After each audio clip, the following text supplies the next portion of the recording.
who's on the face of the $1,000 bill? I know the $100,000 bill is Woodrow Wilson. I don't know the $1,000 bill. Well, I'm sure someone can look that up and Slack it to us. Look it up. Okay, so here's another question. Do you see cryptocurrencies having the sustainability of stocks in the stock market? How do we know it's just not a passing fad? Well, again, everybody thought, I remember this very clearly.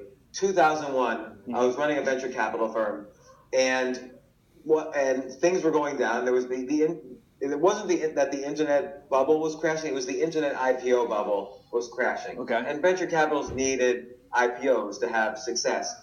So I remember, though, one of my partners was a banker. He hadn't really had much experience with the internet.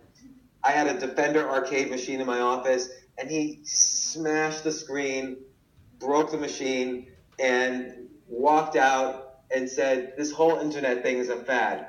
I never saw him again. He quit the firm. And I think he's the head of debt financing at Bank of America right now. And I don't know, $200 billion are already in cryptocurrency. And there's unlike paper dollars or gold, which was a rock that was dug out of the ground, there's 1,000 years, there's 1,000 man years of science behind Bitcoin and other cryptocurrencies. I've read through the code of Bitcoin. It's complicated. It's a real entity. There's so much functionality in Bitcoin, other than just as a currency, by the way. All of contract law is built within the technology within Bitcoin. The latest advances in cryptography are within Bitcoin. This is software that solves problems, which is why it's not a fad, which is why $200 billion worth has already been invested in it, and which is why 100,000 accounts are being opened every day on just one exchange that we've talked about. So this is not a fad. It solves huge problems with paper money. There's so much hard work that's been put into this by the best software developers in the world. I don't know. I mean, the internet wasn't a fad, and it was much smaller than this in 1999. This is much bigger than where the internet was in 1999. So, but in terms of the stock market, it's a question. It sounds like to me that they're asking, should I put money in the stock market or should I put money in Bitcoin? And it's not one or the other. It's a balanced approach. Yeah, I mean, look, I view Bitcoins and other cryptocurrencies as currencies, but just like you have exposure to many asset classes, this is now a viable.